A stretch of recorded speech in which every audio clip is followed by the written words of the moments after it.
Hello students, welcome to my online video portal. आज इस video में हम बात करेंगे एक बहुत ही इम्पोर्टेंट टॉपिक की जिसका नाम है एजियोट्रॉपिक मिक्सचर। अगर आप अपनी एनसीईआरटी खोल कर देखते हैं, कोई भी रिफ्रेशर खोल के देखते हैं, तो आपको बस वहां पर एजियोट्रॉपिक मिक्सचर का डेफिनेशन मिलेगा। लेकिन जब आप वो डेफिनेशन पढ़ते हैं तो वो चीज़ क्लियर हमें नहीं हो पाती कि एजियोट्रॉपिक मिक्सचर बेसिकली क्या होते हैं और नॉन आइडियल सोल्यूशन से उन्हें कैसे रिलेट किया जाता है। तो आज का मैंने वीडियो लेक्चर इसलिए बनाया है ताकि आपको समझ आ जाए कि एजियोट्रॉपिक मिक्सचर का क्या कॉन्सेप्ट है और उससे किस तरीके के क्वेश्चंस पूछे जाते हैं। ठीक है, चलिए शुरू करते हैं।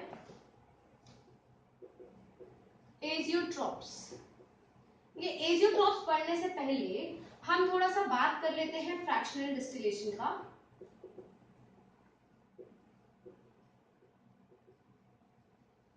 देखिए, फ्रैक्शनल डिस्टिलेशन क्या होता है। Fractional distillation is basically a process of separation of binary liquids having very less difference in their boiling point. Basically बच्चे ऐसा होता है कि अगर मेरे पास एक सोल्यूशन है बाइनरी लिक्विड का ए और बी, राइट, मैं ए को और बी को सेपरेट करना चाहती हूँ। सिंस ये होमोजेनियस मिक्सचर है तो उसको सेपरेट करना ऑफ कोर्स डिफिकल्ट है। मैंने कॉन्सेप्ट लिया कि इसके ए के बॉइलिंग पॉइंट और बी के बॉइलिंग पॉइंट में बहुत ही कम डिफरेंस है। तो आप अगर नॉर्मल डिस्टिलेशन करते तो नॉर्मल डिस्टिलेशन में बेसिकली क्या करते हैं, आप मिक्सचर को बॉइल करते हैं। अगर इन दोनों के बॉइलिंग पॉइंट में बहुत ज्यादा डिफरेंस होता तो एक के वेपर्स बन जाता, दूसरा किसमें रह जाता, लिक्विड फॉर्म में रह जाता। तो आप वेपर्स को आइसोलेट करके उसे वापस से लिक्विड बना के दोनों को ए और बी को सेपरेट कर सकते थे। लेकिन अभी हमारे पास जो चैलेंज है वो चैलेंज ये है कि ए और बी के बॉइलिंग पॉइंट में ज्यादा डिफरेंस नहीं है। तो ऑफकोर्स जब आप उसे बॉइल करेंगे तो ए को अगर आप बॉइल करें तो उसमें बी का कंपोनेंट भी आएगा, बी को बॉइल करेंगे तो ए का कंपोनेंट भी आएगा। मतलब बहुत इजीली आप ए और बी को सेपरेट नहीं कर सकते। तो इसलिए ऐसे को सेपरेट करना है जिसमें बहुत ही कम डिफरेंस होता है बॉइलिंग पॉइंट में, हमें डिस्टिलेशन नहीं फ्रैक्शनल डिस्टिलेशन यूज करना है, राइट। इसके कॉन्सेप्ट पे जाते हैं।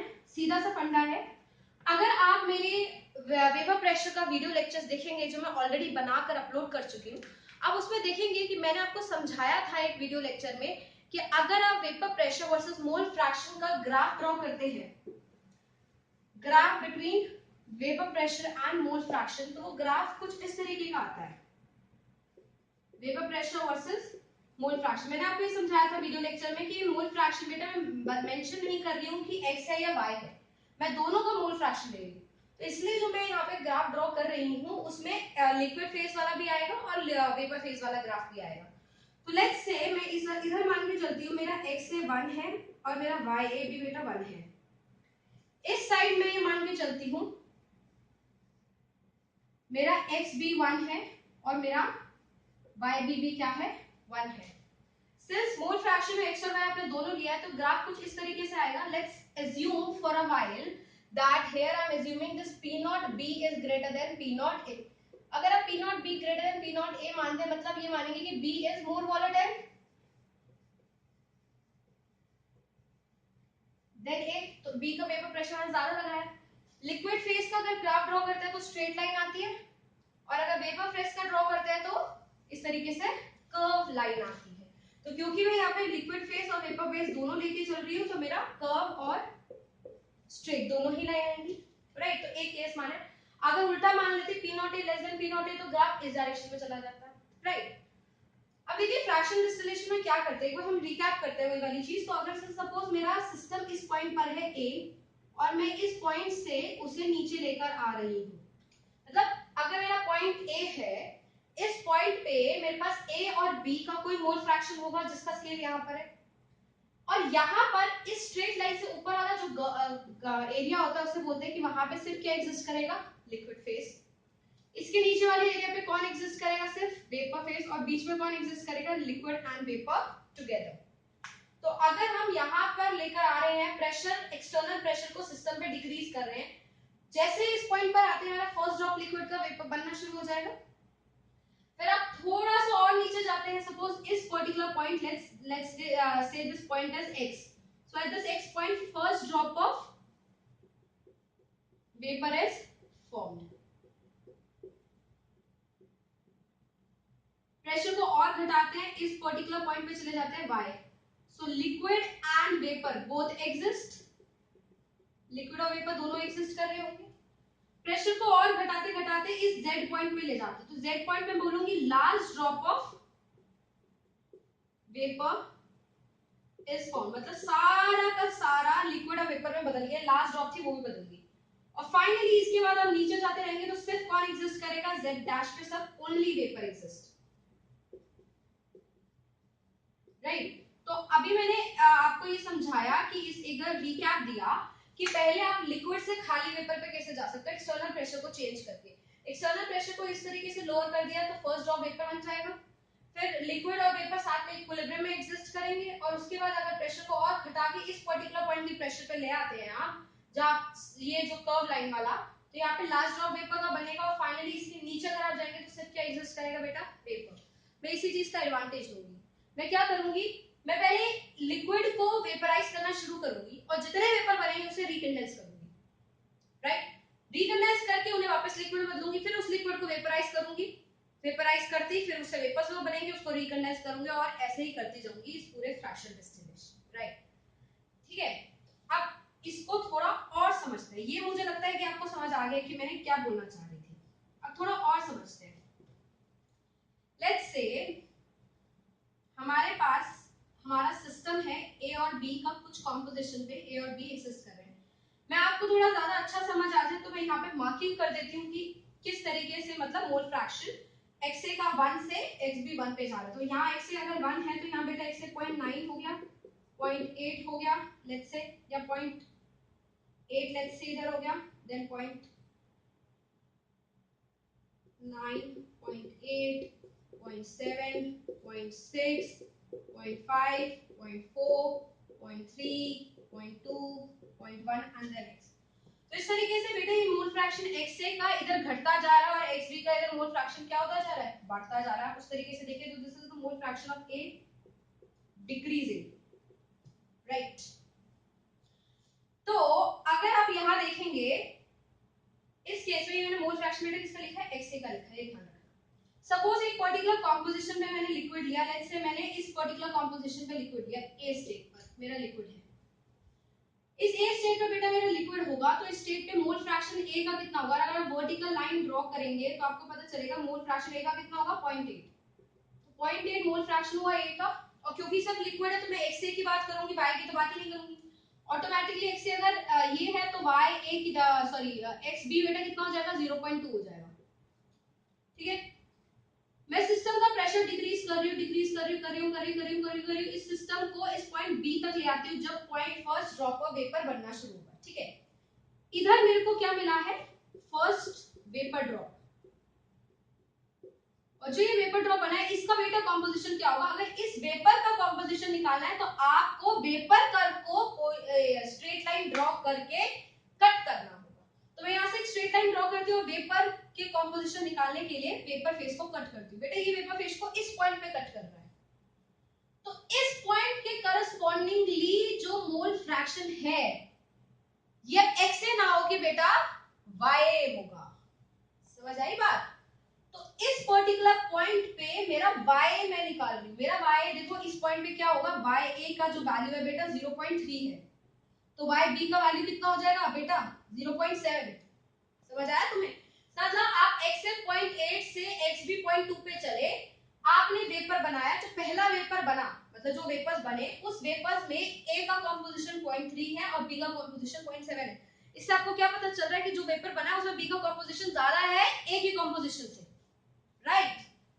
चलिए अब ये जो वेपर्स बने बेटा इसको आइसोलेट करके वापस से मैं कंडेंस करूंगी, कंडेंस करूंगी मतलब वापस से लिक्विड स्टेट की तरफ जाऊंगी। तो अब जितना भी XA YA और YB था उसको मैं क्या बना दूंगी, XA और XB।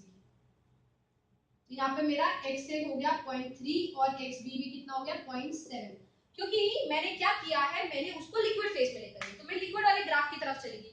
अब इसको वापस से बेटा मैंने क्या करा, वेपराइज करा। जब मैं वापस से वेपराइज करूंगी तो जो वेपर का कंपोजिशन आएगा वो वेपर फेज के कर्व से पता चलेगा।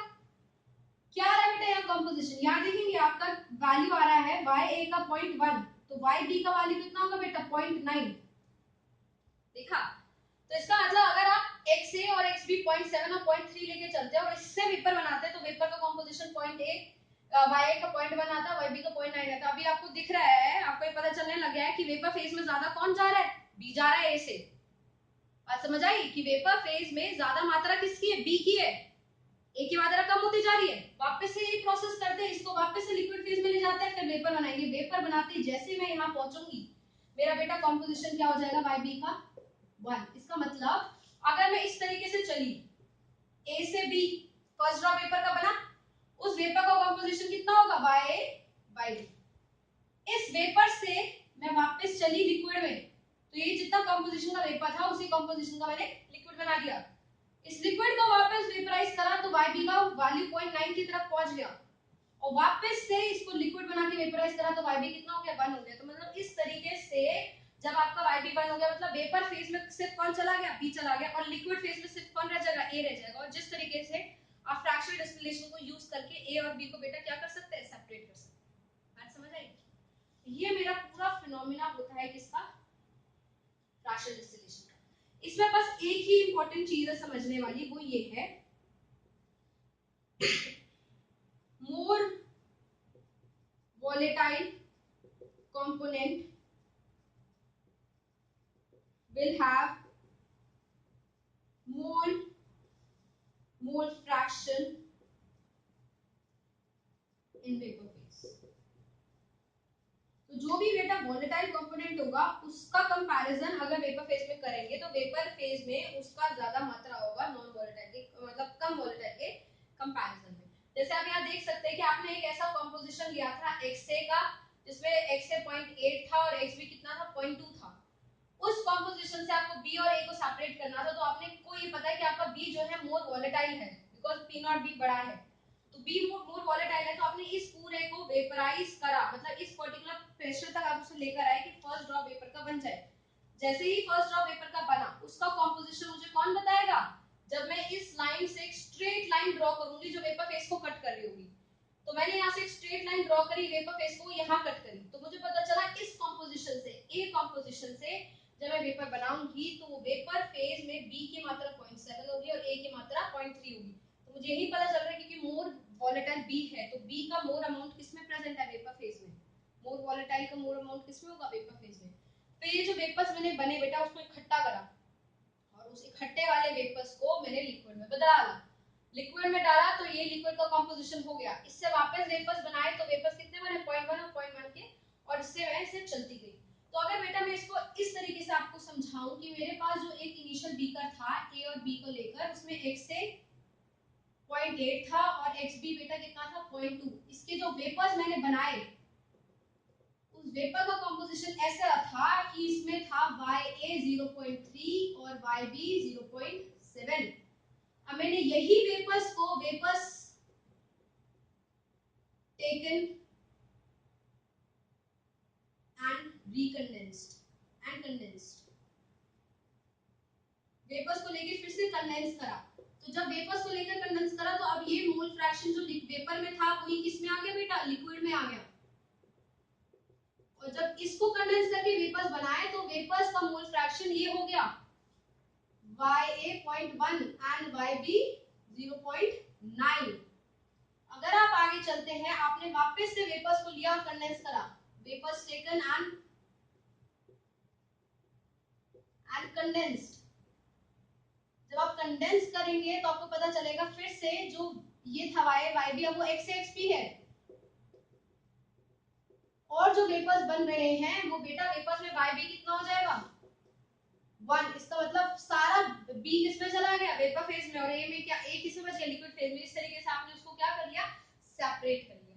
तो ये पूरा बेटा जो पिक्चर है आपके सामने जो ड्रॉ करी गई है, इसे बोलते हैं आइसोथर्मल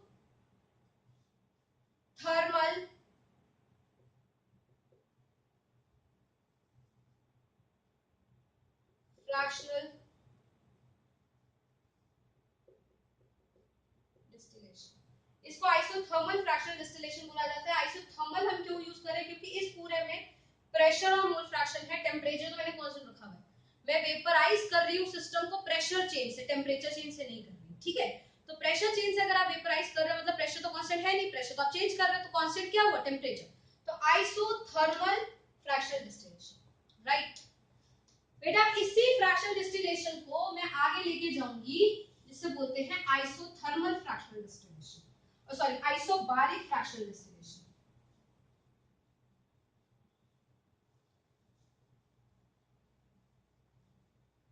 चलिए आ जाते हैं नेक्स्ट टॉपिक पे, जो है मेरा आइसोबारिक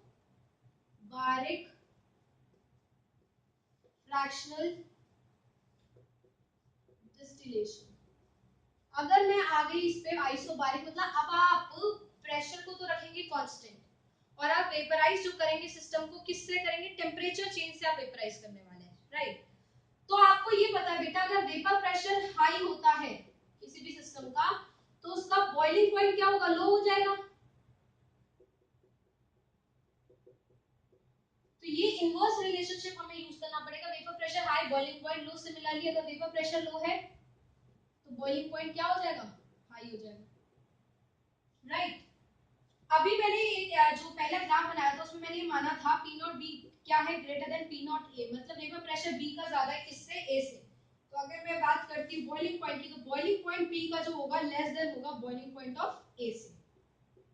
तो अभी आप जब वेपर प्रेशर ऊपर ड्रॉ कर रहे थे, ए का यहाँ था, बी का यहाँ था, तो बी का जब टेम्परेचर ड्रॉ करेंगे वो नीचे आ जाएगा, क्योंकि बॉइलिंग पॉइंट है, वो नीचे आ जाएगा, और उसका बॉइलिंग पॉइंट ऊपर चला जाएगा, क्योंकि बॉइलिंग पॉइंट और वेपर प्रेशर के बीच का जो रिलेशन है वो क्या है बेटा, इनवर्स रिलेशनशिप है, ठीक है।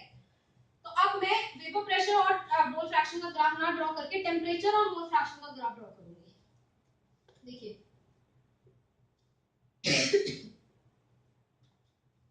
लेते हैं हम यहाँ पर टेम्परेचर वर्सेस मोल फ्रैक्शन का graph,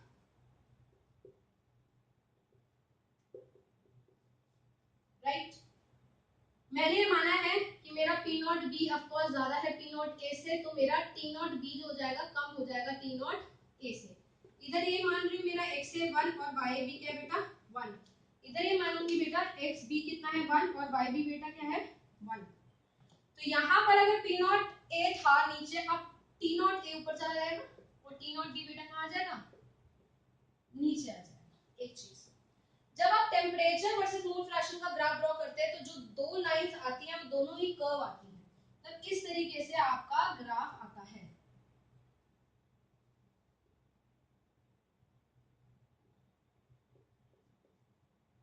to get this kind of a graph ना, इस ग्राफ में और इस ग्राफ में डिफरेंस क्या है, एक तो सबसे पहला डिफरेंस ये कि यार दोनों लाइनें स्ट्रेट नहीं आ रही, दोनों ही लाइनें बेटा क्या आ रही है, कर्व आ रही है, एक तो यही चीज है।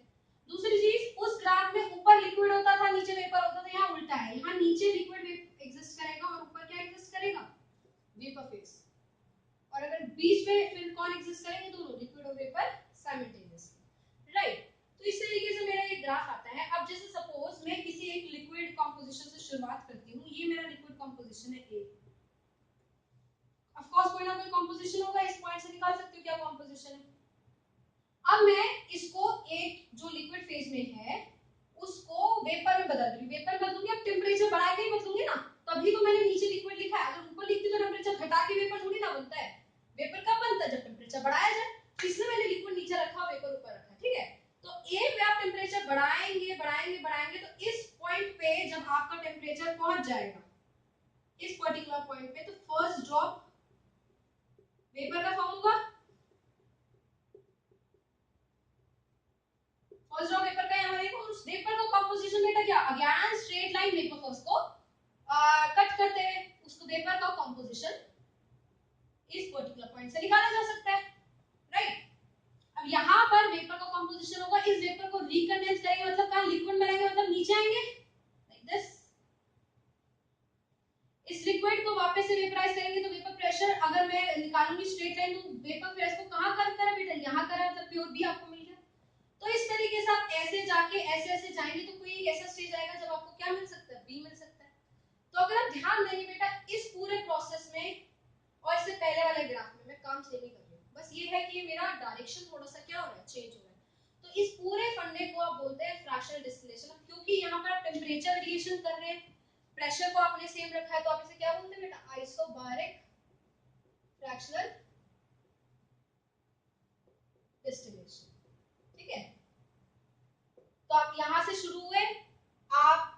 फेज ये रहा, फिर आप उसके नीचे जाएंगे, फिर आप देखेंगे यहाँ पर आपको क्या मिल गया, प्योर बी मिल गया, एंड सो ऑन। फंडा वही है कि more volatile component will be present in the vapor phase, less volatile component will be present in the liquid phase। बात समझ आई? तो जो ज्यादा volatile होगा उसकी मात्रा वेपर फेज में धीरे धीरे क्या होती रहती है, बढ़ती जाती है। इसी पूरे प्रोसेस का फायदा उठा के हम उन दोनों को सेपरेट कर सकते हैं, या तो आइसोथर्मल फ्रैक्शनल डिस्टिलेशन से या आइसोबारिक फ्रैक्शनल डिस्टिलेशन से, राइट।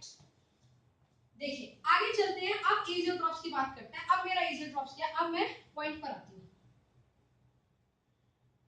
अच्छा, एजियोट्रॉप्स, तो बेटा एक चीज आप ये याद रखिए, एजियोट्रॉप्स कभी भी आइडियल सॉल्यूशन में एक्सिस्ट नहीं करेंगे। So first point two note which is very important, azeotropes cannot be formed in ideal solutions. Azeotrophs will always occur formed in non-ideal solutions. तो हमेशा azeotrophs आपको बेटा किसमें मिलेंगे, non-ideal solution में। एक एग्जांपल देती हूँ पॉजिटिव डिविएशन का, जरा ध्यान से देखना इस ग्राफ को। बेटा पॉजिटिव डिविएशन का अगर मैं ग्राफ बनाती हूँ तो मुझे वेपर प्रेशर में क्या मिलता है, मैक्सिमम मिलता है। सो vapour pressure versus mole fraction, x के साथ अगर मैं ग्राफ ड्रॉ करूंगी तो मेरा ग्राफ कुछ इस तरीके से आएगा पॉजिटिव डिविएशन का, P not A and this is P not B। आना क्या चाहिए था, आना चाहिए था ये स्ट्रेट लाइन, पर आ कैसा रहा है, मैक्सिमम मिलता है क्योंकि पॉजिटिव डेविएशन है। अब अगर ये पॉजिटिवली डेविएटेड सॉल्यूशन का फ्रैक्शनल डिस्टिलेशन बेटा किया जाता है सपोज, तो यहाँ टेंपरेचर वर्सेस मोल फ्रैक्शन का ग्राफ ड्रॉ कर रही हूँ। तो ध्यान देना इस पर्टिकुलर पॉइंट पे जहां पर आपको मैक्सिमम मिल रहा है, तो अच्छा अब देखिए टेंपरेचर वर्सेस मोल फ्रैक्शन है, P नॉट A का वेपर प्रेशर कम है तो T नॉट A ज्यादा हो जाएगा, क्योंकि वेपर प्रेशर और टेंपरेचर जो है बॉइलिंग टेंपरेचर के inversely related. P not B maximum है तो T नॉट B नीचे आ जाएगा, ठीक है। अब देखिए हमारा ग्राफ कैसा जाता है, बेसिकली अगर ये आइडियल सॉल्यूशन होता तो सिंपली ऐसे ग्राफ ड्रॉ कर देती, इफ आइडियल, इधर ड्रॉ करके दिखाती हूं, अगर आइडियल सॉल्यूशन होता तो मैं कैसे ग्राफ ड्रॉ कर देती बेटा, मैं ऐसे ग्राफ ड्रॉ कर देती, ये होता T नॉट A, ये होता मेरा T नॉट B, और ऐसे ग्राफ ड्रॉ कर देती, क्या दिक्कत थी, कोई दिक्कत नहीं है। लेकिन अब क्योंकि मेरा एक ग्राफ पॉजिटिव डेविएटेड सॉल्यूशन का है जहां पे वेपर प्रेशर में मैक्सिमम आ रहा है, तो इसी के करस्पॉन्डिंगली टेंपरेचर में क्या आएगा बेटा, मिनिमम भी तो आएगा, क्योंकि वेपर प्रेशर मैक्सिमम होगा तो टेंपरेचर क्या होगा, मिनिमम। तो मिनिमम के चलते कुछ इस तरीके से आपको ग्राफ दिखेगा कि ग्राफ आपका दो भागों में टूट गया है, this is the minimum point you are getting here. So let's do it like this, थोड़ा सा अच्छा सा बनाने के लिए इसे इस तरीके से, can see the minimum in boiling point, right? So this is suppose a temperature T1, इस पॉइंट पे फर्स्ट कंपोजिशन में लिखती हूँ, ध्यान देना मिनिमम आ गया बॉइलिंग पॉइंट में। सो ये फर्स्ट पॉइंट जो मैंने यहाँ लिखा है, ये क्या रिप्रेजेंट कर रहा है, मिनिमा इन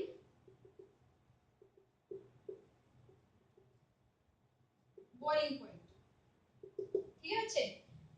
अगर आप ऐसा एक कंपोजिशन लेते हैं जो इधर लाई कर रहा है, सपोज उसका कंपोजिशन आपने किसी लिक्विड का लिया, आप उसे फ्रैक्शनल डिस्टिलेशन करना चाह रहे हैं, नॉन आइडियल सॉल्यूशन है, आप किसी भी कंपोजिशन का लिक्विड बना सकते हैं। सपोज आपने वन कंपोजिशन का लिक्विड बनाया, तो लिक्विड कहीं यहाँ होगा, फिर टेंपरेचर बढ़ाते जाएंगे बढ़ाते जाएंगे बढ़ाते जाएंगे, इस पर्टिकुलर पॉइंट पे पहुंचेंगे टेंपरेचर T1 पे, जब मेरा वेपर जो होगा वो फॉर्म होना शुरू होगा। तो at temperature T1 vapour has started forming. जैसे ही मेरा वेपर बनना शुरू हुआ टेंपरेचर T1 पे, उस पे वेपर फेज का कंपोजिशन और लिक्विड फेज का कंपोजिशन देखेंगे बेटा क्या रहेगा, सेम, क्योंकि ये तो इंटरसेक्शन पॉइंट है, लिक्विड फेज और वेपर फेज का कंपोजिशन क्या है, same. Temperature started forming at temperature T1, then composition of vapor phase and liquid phase is same। तो जब आप ऐसा लिक्विड लेते हैं जिसका कंपोजिशन इस मिनिमम को करस्पॉन्ड कर रहा है, आपने टेंपरेचर बढ़ाया और आपका वेपर बनना शुरू हुआ, जैसे ही इस पॉइंट पे फर्स्ट ड्रॉप वेपर का बनेगा, उस वेपर फेज में और लिक्विड फेज का जो कंपोजिशन होगा बेटा क्या होगा, सेम होगा, क्योंकि इस पर्टिकुलर पॉइंट पे लिक्विड वाला कर्व और वेपर वाला कर्व आपस में क्या कर रहे हैं, इंटरसेक्ट कर रहे हैं। तो इस पॉइंट पे अगर आप कोई भी कॉम्पोजिशन ले रहे हैं, मतलब इस पॉइंट का कोई भी लिक्विड ले रहे हैं इस कॉम्पोजिशन का, तो उसको आप फ्रैक्शनल डिस्टिलेशन से कभी भी सेपरेट नहीं कर। तो यहाँ नोट लिख देती हूँ, can not be separated, such composition can not be separated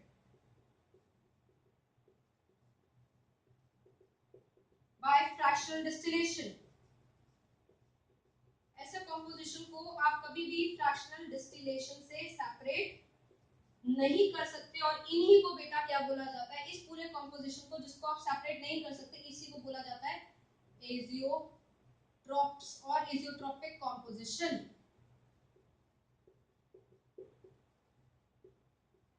तो ये वो एक एजियोट्रोपिक कॉम्पोजिशन है जब लिक्विड फेज और वेपर फेज को सेपरेट नहीं किया जा सकता फ्रैक्शनल डिस्टिलेशन से, क्योंकि ये मिनिमम बॉइलिंग पॉइंट कंडीशन है वो कब एग्जिस्ट कर रही है, जब मेरा सॉल्यूशन क्या है, पॉजिटिवली डिविएटेड। तो मैं ये बोल सकती हूँ minimum boiling point azeotrope exists with positively deviated non-ideal solution, right? बात समझ आई? चलिए बहुत ही बढ़िया, आगे चलते हैं, नेगेटिव डिविएटेड का केस ले लेते हैं।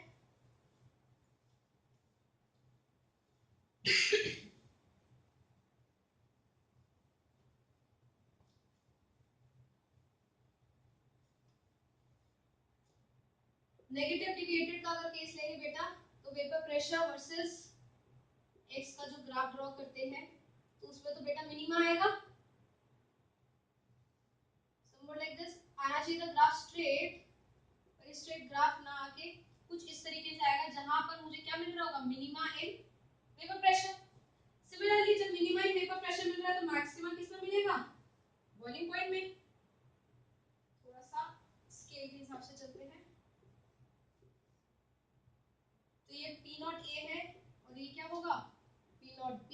सिमिलरली यहाँ हो जाएगा T नॉट A और यहाँ क्या हो जाएगा बेटा, T not B। Mole fraction x axis पे, टेम्परेचर वाई एक्सिस पे। अब इस कॉम्पोजिशन जिसमें आपको मिनिमम मिल रहा है, इस कॉम्पोजिशन पे आपको मैक्सिमम मिलेगा बॉइलिंग पॉइंट। बात समझ आई? तो ग्राफ कैसा होगा, कुछ इस तरीके से बेटा,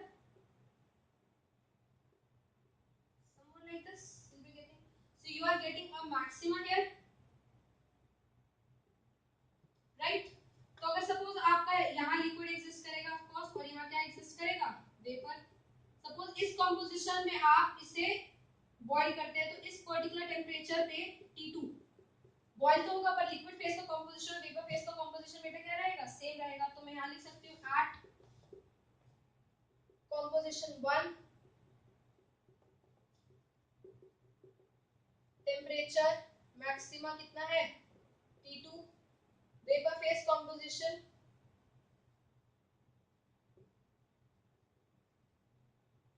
is same as liquid phase composition.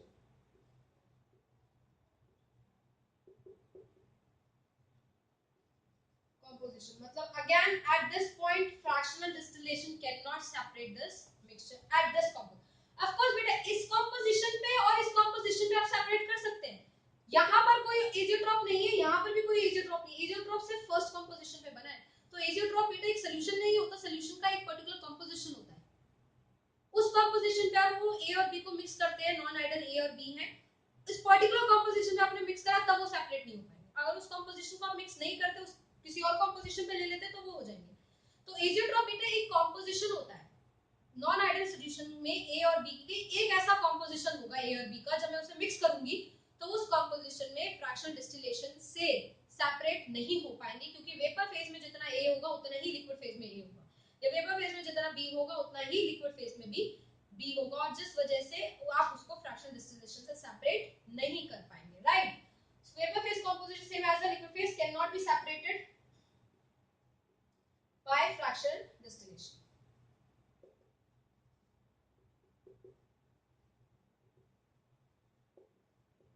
बात समझ आई? तो आई होप अब आपको बहुत सारी चीजें क्लियर हो गई होंगी कि एजियोट्रोप्स क्या होते हैं। मैं एक बार रिकॉल करा देती हूँ। फंडा बस इतना सा है कि एक चीज, एजियोट्रॉप नॉन आइडियल सोल्यूशन में ही बनेंगे, आइडियल सोल्यूशन में नहीं बन सकते, क्योंकि नॉन आइडियल सोल्यूशन में या तो आपको मैक्सिमम मिलेगा बॉइलिंग पॉइंट में या फिर मिनिमम मिलेगा बॉइलिंग पॉइंट में, और उन दोनों के कॉम्पोजिशन मतलब जिस कॉम्पोजिशन पे आपको मैक्सिमम मिल रहा है बॉइलिंग पॉइंट में या मिनिमम मिल रहा है बॉइलिंग पॉइंट में, उस कॉम्पोजिशन के जो मिक्सचर होते हैं उसको आप फ्रैक्शनल डिस्टिलेशन से सेपरेट नहीं कर सकते, और वही कॉम्पोजिशन के मिक्सचर्स आपके एजियोट्रॉप कहलाते हैं। अगर मैक्सिमम बॉइलिंग पॉइंट वाला मिक्सचर होगा तो उसे मैक्सिमम बॉइलिंग पॉइंट एजियोट्रॉप बोलेंगे, जैसे कि ये, तो इसको हम क्या बोलेंगे, मैक्सिमम बॉइलिंग पॉइंट एजियोट्रॉप। और ये आपको तब मिलेगा जब आपका सोल्यूशन क्या होगा बेटा, नेगेटिवली डिविएटेड।